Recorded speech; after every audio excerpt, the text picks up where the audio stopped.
here's the card that we're gonna make in this tutorial. The artwork is available at no charge from the Library of Free Knitting Resources at tenrosaday.com/library. So go there and download a template.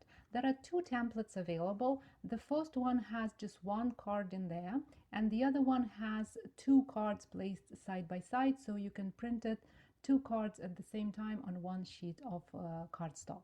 So download the template that you need and then print it on a piece of cardstock. The printer could be even a basic printer because the artwork itself is black and white, so it doesn't have to be a fancy color printer or anything. Just a basic printer will do.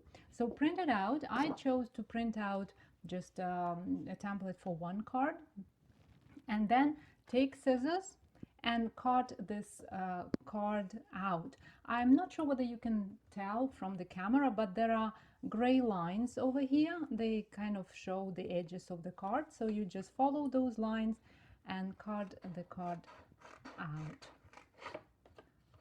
just like this. Be very careful because you want the edges to be even. And here we go. The card is cut out. So I discard the scrap paper and I also place the card aside for now. Now the second step would be all about knitting, and we will need a pair of thin knitting needles. These are 2.75 millimeters, that's US size 2, but any size that is 225, 2.5 or 275 millimeters, that's US sizes 1, 1.5 and 2, any of those sizes will do. And we will also need about 4 meters, that's 4.5 yards of any sock yarn. So that's a great way to use up those odds and ends of the sock yarn. Cast on 14 stitches using any type of cast on that creates a firm edge, like the long tail cast on, for example. So simply cast on 14 stitches as you would normally do. Okay, here we go.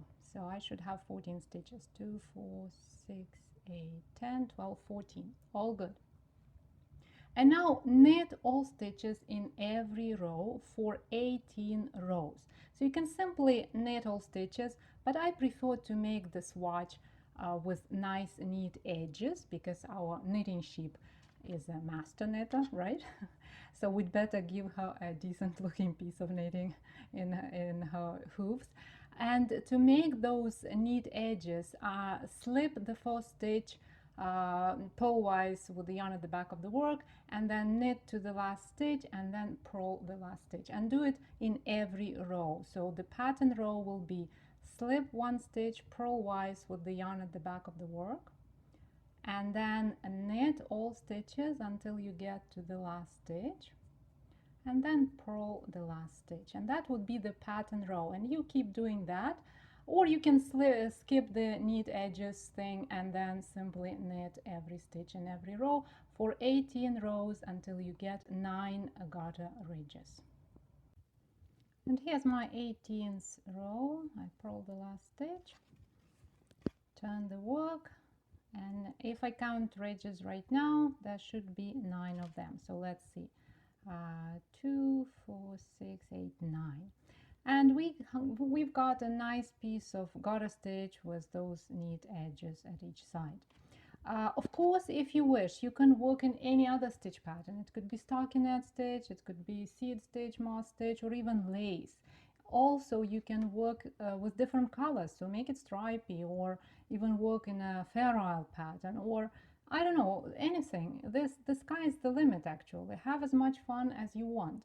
I chose garter stitch because it is easy, because it does not curl, because otherwise if you use stockinette or lace that is based on stockinette stitch, you would need to block the swatch, otherwise it will be curling. So garter stitch doesn't do that, and another reason is because garter stitch is a kind of a conventional look of hand knitting, so these were the reasons why I chose garter stitch.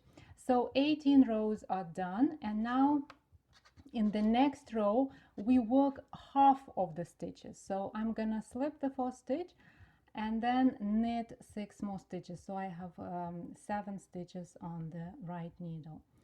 So 1, 2, 3, 4, 5, oops, 5 and 6, and altogether I'm gonna have 7 stitches, 2, 4, 6, 7 on one needle and 2, 4, 6, 7 on the other needle. So the knitting part is done, because that's how we're gonna place the swatch on the card. But we're not going to use knitting needles. We're going to transfer the stitches to 2 toothpicks. So we're going to use 2 very basic toothpicks, and we transfer one half of the stitches to one toothpick and the other half to the other toothpick, as if they are needles. Theoretically, we could have worked with toothpicks, you know, in the first place, just knitting with them, but I tried it, and I find it extremely difficult. It's not a comfortable type of knitting at all, because toothpicks are very sharp and they're not as sleek as knitting needles, so I don't recommend knitting with toothpicks.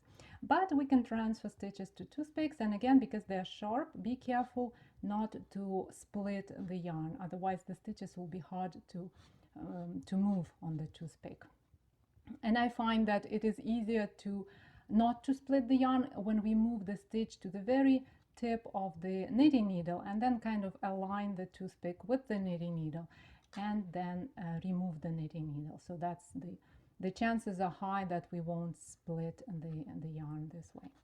So we transfer all stitches, then move them on the toothpick. I put the needle aside, and I do the same thing, transferring the stitches of the other half.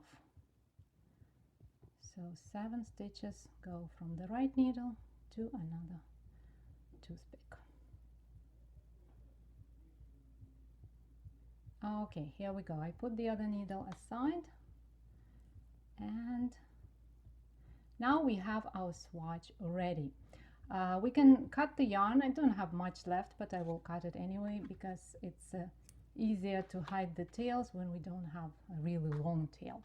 And now we're gonna weave in those 2 tails on one of the sides of the swatch, and it could be any side. Of course, if you're using a stitch pattern like lace, for example, or stockinette stitch, then you would have to do it on the wrong side. But with garter stitch, you can do it on any side, but be consistent and hide both tails on the same side. That would be the wrong side of the swatch for us.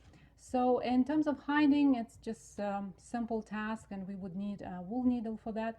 I recommend using the thin wool needle or a thick sewing needle, because if we use the regular wool needle, it could be too bulky for a fine yarn like this.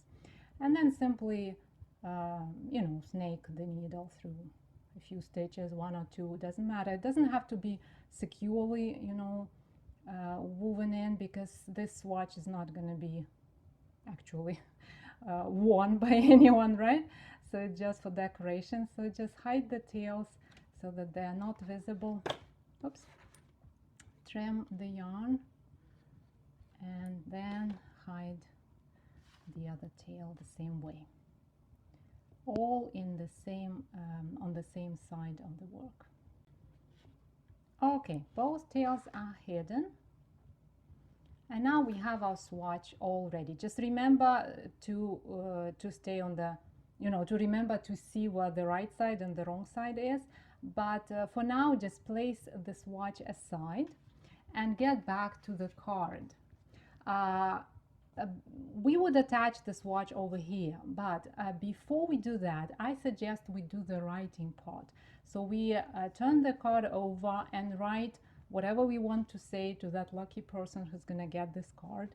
Just write your message, because when we attach the swatch over here, it will add texture, and it will get a bit trickier to write here, you know, on the back of the card without showing, you know, that swatch, that texture that is attached to the right side of the card, to the front of the card.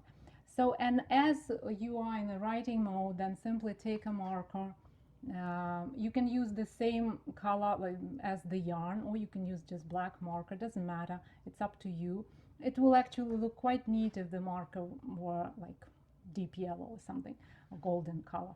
and write down the inscription over here. So this space is meant for the inscription. It could be anything like thank you, like this card that I made, see, or it could be happy holidays, or it could be thinking of you, or anything. Just write down a few words that you want be the title of your card. And then when all writing is done, we will attach this little piece of knitting to the card. And we will need, let me find the wrong side of the work. Okay, I'm looking for the tails. Okay, here it is. I see, because at this point it is very important to know where the wrong side is. So to attach the swatch, we will need a bit of white glue. I have just a very basic white glue over here, or a glue gun, or anything that is sticky. And then apply glue to the top half of the swatch. In terms of the amount of glue, be generous, because it's wool, so it doesn't like any liquid, including the glue, but be reasonable, because we don't want the glue to seep through the fabric to the right side of the work. So now the glue is here. I placed the card, and now is the most tricky part because I need to turn the swatch over and place it on the card so that the toothpicks are kind of staying in the hooves of the sheep, of our knitting sheep. See, about like this. Again, it's very creative, so do it the way that you like it. And then gently press the swatch to the card. Don't press it too much, because again, we don't want the glue to seep through, but press it gently so that you feel that it's not shifting anymore, and then let it dry. Just leave it for a few hours to let the glue set, and this way our sheep won't drop her knitting when the card is mailed. If you want to save time and skip mailing, send this cute little sheep as a virtual gift card at 10roseaday.com/gift-card. It will be delivered to your friend's email address on any date you choose with any message you decide to send along. To read this tutorial as a set of step-by-step photo instructions, go to 10roseaday.com/knitted-greeting-card. To download it as a PDF, join the club at 10roseaday.com/club. Thank you for watching this video, and have a wonderful week. I'll see you in the next tutorial.